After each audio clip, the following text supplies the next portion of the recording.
Anthony Bourdain, host of Parts Unknown, dead at 61, cause unknown. We grieve with the family, loved ones, close friends, colleagues, and worldwide admirers of Anthony Bourdain in this very somber moment of reflection. The world was made a better place because of his life, and will be that much poorer because of his untimely passing. Fortunately for the world, not just his memory, but his rich legacy will live on until time is no more. We single him out because he was known, but it would be hypocritical of us if we fail to acknowledge the grieving family and friends of other suicide victims who, unlike Anthony, are unknown. But on the day Anthony committed suicide, approximately 122 other Americans succeeded in doing the same thing. And on the day that Anthony committed suicide, approximately 2,999 of our brothers and sisters around the world committed suicide. And more than 60,000 persons tried to take their own life today. Suicide is among the leading causes of death in America. And this horrific, frightening trend is increasing. The World Health Organization and other dedicated organizations will provide you with all the research statistics that you may need. My focus today is not on the nightmare of suicide, but rather on you and, of course, on me. And on our responsibility to those to whom we are close. Today, it is Anthony and 3,000 others. Who will it be tomorrow? Could it be someone close to you? And God forbid, could it be you or me? You don't have to be male or female, rich or poor, black, white, Hispanic or Asian, gay or straight, religious or agnostic for suicidal thoughts to enter your mind. And once suicidal thoughts enter your mind, attempted or successful suicide depends on how fertile and receptive the soil of your mind is at the moment. So how can we attempt to insulate ourselves and our loved ones in an attempt to drastically reduce becoming vulnerable to the risk of suicide? Attempted or successful? In my opening statement, I referred to Anthony Bourdain's death as attributable to causes unknown, despite the universal verdict that it was suicide. From my perspective, suicide by definition is a decision. The gun, poison, overdose, crash, jumping off a bridge are only some of the methods of executing that decision. But if we are to help prevent or reduce the incidence of suicide, we need to attempt to determine the causes and begin by recognizing that they are multiple and accumulative. So even if you are not a psychiatrist, trained counselor, or related therapist, here are some factors to consider. And we mentioned just 4 of them in this short video presentation. The first one is hopelessness, the feeling of hopelessness. It's a contributory cause of suicide. Have you ever heard the saying, where there is life, there is hope? Now let us add the logical corollary to that. Where there is hope, there is always a desire for life. Have you ever heard that self-preservation is the first law of nature? It's true. Only a person in an advanced state of mental illness would wake up in the morning to news of having received a well fought after and sought after promotion. He is surrounded by his loving family. He is greeted by the news of a clean bill of health from his doctor. He just cleared off his mortgage and then decides, today is a day that I want to die. Come on. Doesn't work like that. So, be on guard for even the slightest feeling of hopelessness in any area of your life, and regardless of the cause, and be your brother's keeper, and be on the lookout for any visible or audible or even subtle signs of hopelessness in those you care about. Not all cliches are true, but this one is. Where there is life, there is hope. Of course, identifying the problem of hopelessness must be followed through by an aggressive assault on the root causes of the hopelessness. Number 2, a very close relative of hopelessness is helplessness. Most of us have been in a situation in which we felt utterly helpless. And if you've never been in such a situation, perhaps you need to be, in order to effectively join the fight in reducing the incidence of suicide. Human beings and other animals are designed to defend and protect ourselves when we come under attack or threat, regardless of the nature of the threat. The inability to defend and protect yourself when you want to defend and protect yourself or those who depend on you for protection creates the sensation of being in a straitjacket, or suffocating, or drowning, or, God forbid, being waterboarded. Fright adequately expresses itself in fight or flight. The absence of both options is the description of helplessness. We must devise strategies that protect us and help us to protect others from being overwhelmed by feelings of hopelessness or helplessness. The assumption is that family is the answer. Clearly, the suicide statistics say otherwise. However, an optimally functional family of loving, caring, even nosy relatives or friends is a major inhibitor of hopelessness and helplessness.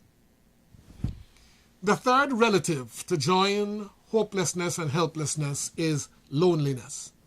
And to be clear, loneliness thrives when people are alone for extended periods of time.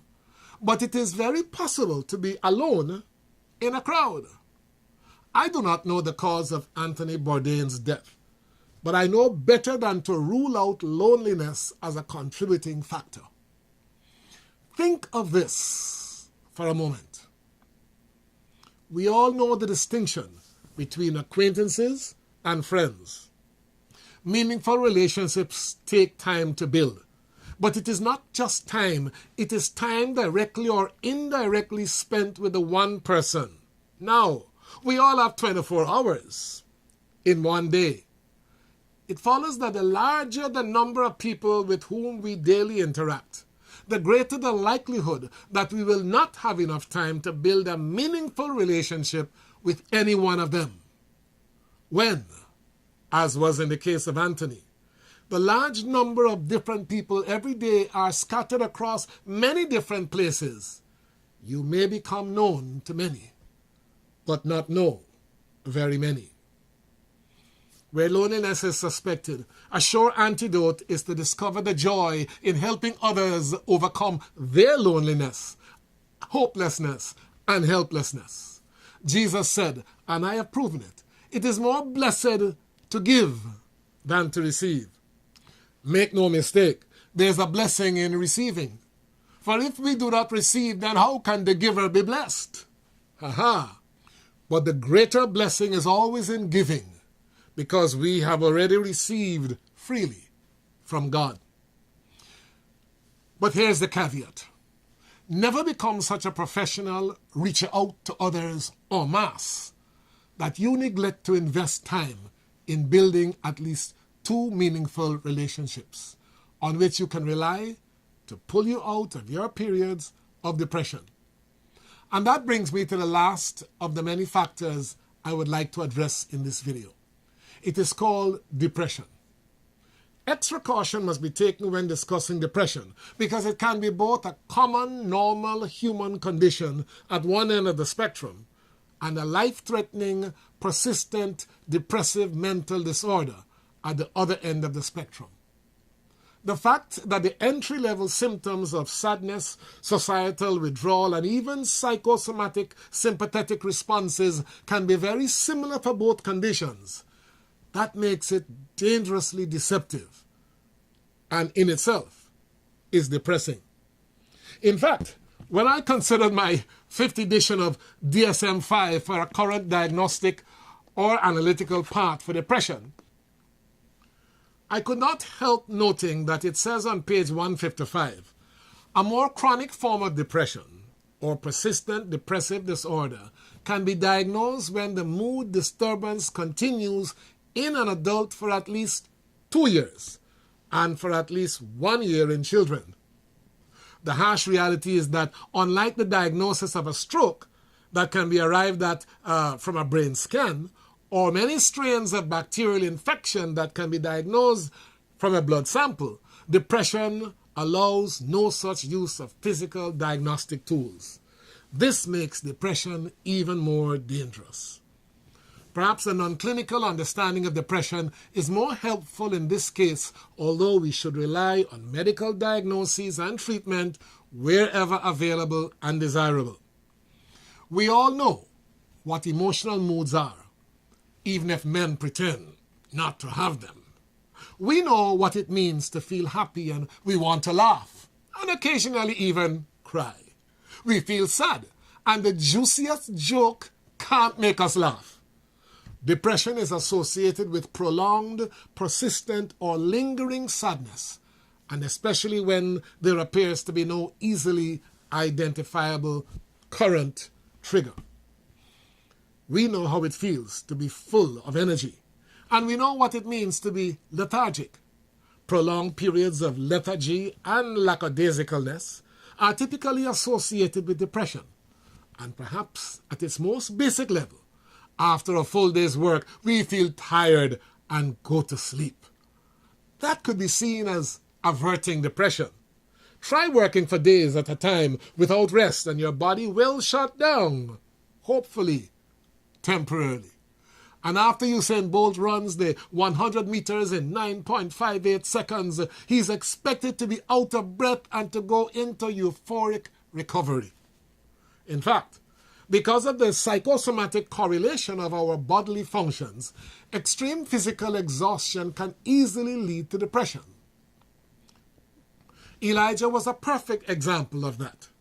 After putting to death hundreds of prophets of Baal and running downhill for miles faster than a chariot at the sound of a threat from Jezebel, Elijah went into major depression and begged God to take his life. Mild temporary states of depression are normal. It is when they become prolonged, sustained, or repetitive, and without any apparent current trigger. Then it's time to call in the experts. In cases where the cause is neither neurologically or pathologically based, we do ourselves a favor when we nip depression in the bud and reverse its trajectory. Of course, we have a wide range of antidepressant techniques that we and those we love can be encouraged to employ. Frustration is one of the emotional triggers of depression. But frustration is a function of expectation. So even when we cannot influence an outcome, we can always tailor our expectations. Self-pity, guilt, inferiority complex are all assets on which depression feeds. And a healthy dose of reality therapy, generously served in the context of a loving, trusting relationship, will arrest the downward slide of dejection into depression. But for reality therapy to be effective, every effort must be made to get the patient talking. And once the patient starts talking, the caregiver starts listening. Comparative analysis is a dangerous tool that can be selectively used to avert depression, but used with care. The man who felt depressed as he was forced to eat a rotten banana as his only means of sustenance, he was instantly cured when upon eating the rotten banana, he threw away the skin and he saw somebody dive after that skin. But be careful. Comparing your situation with those who appear to be more fortunate than you could make your depression even worse. It is not enough to try to cheer up ourselves or those we love when we sense dangerous levels of depression. We need to identify the root cause and address the underlying contributory factors. Finally, it is well established that the life of the oldest, sickest, most disease-ridden man is infinitely more precious than that of the most valuable circus-trained young ape. Please do not attempt mercy killing of the old sick man. You will be charged for murder. Not so if you kill the ape. Destruction of property, yes, but murder? No. This is because our laws recognize that we are made in the image and likeness of God, and that we are spirit beings in a changing, decaying physical body. It would be great if being a spirit meant that we get to relate to God, the good spirit, alone. Not so. We also get to relate to the devil, the evil spirit. The different plans for us are well documented, and to a great extent, we get to choose to whom we will give our allegiance. But make no mistake, in its purest form, the ultimate plan that God, the good spirit, has for us is life, an eternal life with him. On the other hand, the ultimate plan that the devil and evil spirit has for us is death, premature death, and eternal separation from God. It is therefore disingenuous to critically examine the escalating incidence of suicide and other forms of premature death in our world and fail to associate these incidents with the influence of the evil spirit or the devil. In times of loneliness, hopelessness, helplessness, and depression, even as the devil and enemy of our soul begins to lick his chops in anticipation of yet another trophy through premature death, we can turn for help to God, the good spirit, who created us and came to this world to die for us, that we might not only have life, but have it more abundantly. In one day, Anthony Bourdain and 3,000 men, women, boys, and girls around the world lost their lives to suicide. In America alone, over 10 million relatives, friends, and colleagues of suicide victims are traumatized by the avoidable deaths of their loved ones each year. And in America, the national suicide rate is rapidly increasing. The increase in suicide rate does not satisfy the definition of contagious. Yet, it is spreading unchecked like a contagious disease. The Catholic Church has decriminalized suicide, but it never satisfied the definition of a crime. Yet precious lives are lost and countless more are traumatized. The precise psychological or neurological cause in each case is most likely unknown, but all evidence points to a major spiritual contributory cause, and that could only be the evil spirit, the devil. If this is so, and I challenge anyone to postulate a more plausible proposition, then in addition to all that I have said before, to protect ourselves and our loved ones, we must be prepared to do battle with the devil in all his deceptive guile and treachery. But there's a problem. Even as spiritual beings, we are no match for the devil.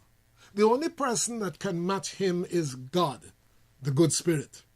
Therefore, we need to consciously enlist God's help in resisting the devil. And the good news is that God is both ready, able, and willing to do just that.